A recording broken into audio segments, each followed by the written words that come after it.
Salut à tous et bonne année 2014. Bienvenue dans ce premier chapitre des Chroniques du Montargeois. Go!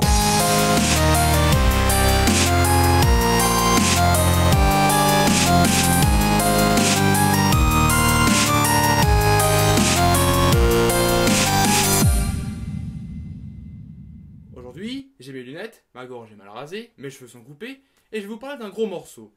Un film réputé inclassable. Je parle évidemment de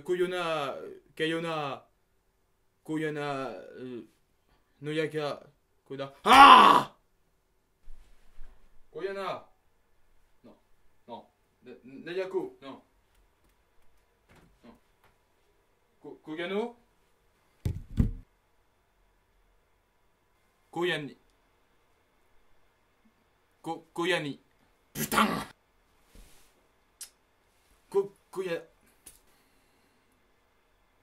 Koyaanisqatsi. J'ai découvert ce film grâce à une chronique de Monsieur 3D, parlant de ces films étranges dans leur déroulé et leur façon d'être, mais tout simplement géniaux d'inventivité et poussant une réflexion intense sur le film et son idée, poussant le spectateur jusqu'à dépasser le propos de ce film dans sa propre interprétation de celui-ci. Ce genre de film de plus en plus confidentiel, écrasé actuellement par les gros blockbusters américains, sont des films qui te travaillent très longtemps après que tu les aies vus, soit par l'intrigue centrale du film, comme la fameuse fin d'Inception, ou l'avenir des protagonistes dans Dawn of the Dead, soit sur des questions plus philosophiques sur la nature humaine, comme notamment la fin de Dominion de l'espace, ou même la photo de fin de The Shining pour ne citer que Kubrick. Sorti en 1983 et réalisé par Godfrey Reggio, Koyaanisqatsi, premier opus de la trilogie des Qatsi, est un film n'étant basé uniquement que sur l'apport de la réflexion sur la nature profonde de l'homme, en long et en large sur Terre, le berceau de la vie. L'histoire de ce film est inexistante. Ce film ne suit aucun protagoniste, si ce n'est le chemin parcouru par l'équipe de réalisation de celui-ci. Pour autant, on ne peut pas le ranger dans la catégorie de documentaire, car aucun propos précis n'est étayé par le film, aucune attaque contre qui que ce soit en particulier, aucun rapport narratif, aucune voix off, rien. Ce film se contente de filmer sans précision des paysages naturels puis urbains, ainsi que des foules dans leur propre quotidien. Il joue beaucoup sur l'espace-temps, montrant les images en accéléré maximal, ou au contraire harmonisant l'embaumement si unique en un ralenti très esthétisé. Le film nous amène sur les profondeurs de la nature humaine, tout en étant accompagné des compositions lancinantes de Philip Glass qui pourraient faire de Koyaanisqatsi autant un film qu'une œuvre musicale. Mais je ne suis pas venu vous parler du film en long et en large et en travers, vous commentant chacune de ces images les unes après les autres, mais plutôt pour vous parler de son interprétation personnelle de celui-ci, et comment j'ai eu l'impression que la nature humaine est dépeinte dans ce film. Le film s'ouvre donc sur... Je croyais que tu n'avais pas prévu de parler du film en long et en large. Oui, mais comment je vais vous parler de la portée philosophique de ce film si je ne commence pas par parler de ce qu'il y a dedans?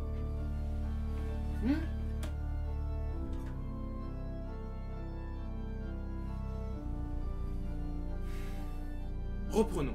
Le film s'ouvre donc sur des grandes étendues de paysages issus du désert américain, alternant paysages et mers de nuages, avec des plans absolument saisissants de beauté et des plus impressionnants. Une esthétique qu'on retrouve également dans Le Seigneur des Anneaux, avec cette façon d'harmoniser les grandes chaînes de montagnes bercées par la magnifique mer de nuages de la Nouvelle-Zélande. Puis survient un changement de décor avec des images d'exploitation minière, énergétique et spatiale de cet environnement, et l'appropriation totale de cette nature par une espèce loin de cette vision idyllique pourtant si douce de la nature, l'homme. Le film partira très rapidement dans la métropole et la filmera dans ce quotidien d'existence, mélangeant quartier pauvre et riche et donnant un aspect animal à cette véritable colonie dans la nature, ne s'arrêtant sur aucun visage particulier et se contentant de filmer la métropole de manière mécanique et artificielle. Puis, la caméra se rapprochera davantage des gens, les filmant sur le chemin du travail, dans leur quotidien, le plus banal au monde, avec des séquences accélérées filmant la vie des hommes à travers cette colonie dans la journée et puis la nuit, en clair, de les filmer ces animaux dans leur propre existence. Puis la caméra commencera à filmer les humains dans un cycle éternel de consommation, filmant avec alternance la création et la consommation des produits créés par cette colonie. Les entreprises de manufacture de création sont montrées de façon accélérée, préférant montrer la quantité plutôt qu'à la qualité de fabrication, que l'on pourrait montrer avec un ralenti assez esthétisé sur les mains ouvrières qui confectionnent les produits. Nous sommes ensuite confrontés aux consommateurs, avec des plans de grandes surfaces de distribution ou dans les restaurants pour la nourriture, ou encore dans les bowling, cinémas et salles des jeux d'arcade. L'objectif est de filmer l'homme sous son jour habituel, celui d'un consommateur, montrant qu'il y a deux types d'humains, les ouvriers et les consommateurs, mais sans pour autant appuyer le côté de chacun. Et à travers ces séquences rapides, dites de nous donner une crise d'épilepsie, Reggio filme ensuite les humains dans un tout autre quotidien, leur ennui.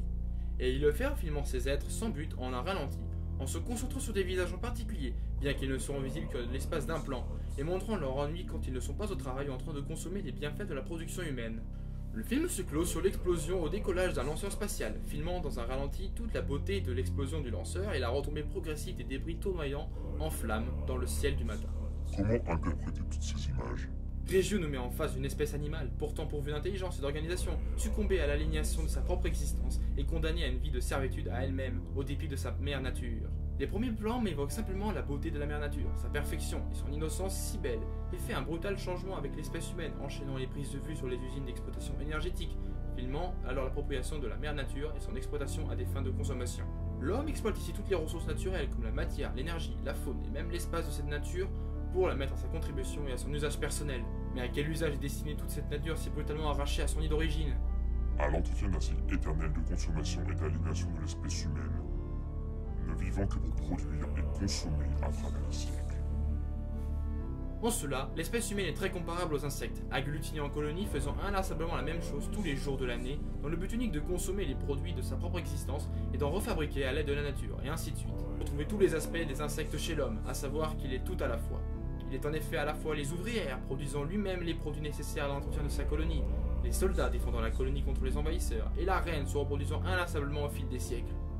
Mais là où l'homme dépasse l'insecte, c'est dans la surexploitation de son environnement, et dans sa volonté d'asservissement de celui-ci en améliorant les techniques de production, créant ainsi plus de produits en moins de temps, et en asservissant à lui-même les propres lois de la nature. Ici, la technologie est montrée à contre-nature, offrant à l'homme la possibilité de dominer de plus en plus de territoires et d'assouvir son interminable soif de pouvoir et de domination du monde qui l'entoure. Et là où le film est fort, c'est dans sa volonté implicite de démontrer que toute cette course à la technologie est vouée à l'échec, ne conduisant qu'à l'humanité qu'à rester piégée dans un cycle éternel de sa propre servitude, et ne montrant qu'en fin de compte, que l'homme ne peut hélas jamais dépasser et dominer la nature complètement. Toutes ces tentatives ne feront qu'éloigner l'homme de son aspect primaire et le renforcer dans son aliénation ainsi que celle de ses générations futures. À quoi bon chercher à contrôler la nature si nous ne sommes même pas capables de nous contrôler nous-mêmes? La surexploitation de notre mère nature ne peut que nous conduire à notre propre ruine, et il faudrait apprendre à vivre avec plutôt qu'à essayer de la dominer et de la dépasser. Là où l'équilibre de la nature est symbolisé par sa perfection et sa beauté, l'homme apporte la laideur et brise cet équilibre. La vie est en déséquilibre, et tôt ou tard, la balance retrouvera l'équilibre, cela impliquant que soit nous sommes parvenus à vivre en harmonie avec notre nature, soit nous sommes bons pour disparaître, ramenant de ce pas l'équilibre que nous avons tant arraché à la nature. Et voilà mon interprétation personnelle de ce pur chef-d'œuvre de Godfrey Reggio, qui nous ouvre les yeux sur la nature profonde de l'homme, destiné à un cycle d'éternelle d'autoservitude, ne conduisant la vie qu'à la ruine, et l'homme qu'à son inéluctable disparition de la surface de la terre pour ramener l'équilibre dans la vie. Bien sûr, cet avis n'est que de moi, et je vous laisse libre d'interpréter ces images absolument géniales de ce film à votre façon, car l'objectif de ce film est d'en tirer sa propre interprétation, pas d'émettre un guide pour comprendre l'homme. Si vous avez un avis différent, ou même identique au mien, vous pouvez toujours le partager en commentaire, histoire d'alimenter ma réflexion et peut-être ainsi la vôtre. En tout cas, je vous recommande plus que chaudement le visionnage de ce film, capable de vous travailler énormément, et qui est à mon sens l'un des meilleurs films qui m'a été donné de voir de ma vie. Et de ce pas, je vais aller me regarder la suite de la trilogie des Qatsi, qui part plutôt haut dans mon estime personnelle pour ce premier opus. Mais tu avais dit que... Si tu continues de m'interrompre comme ça, je vais devoir devenir violent. Je voulais juste remarquer que...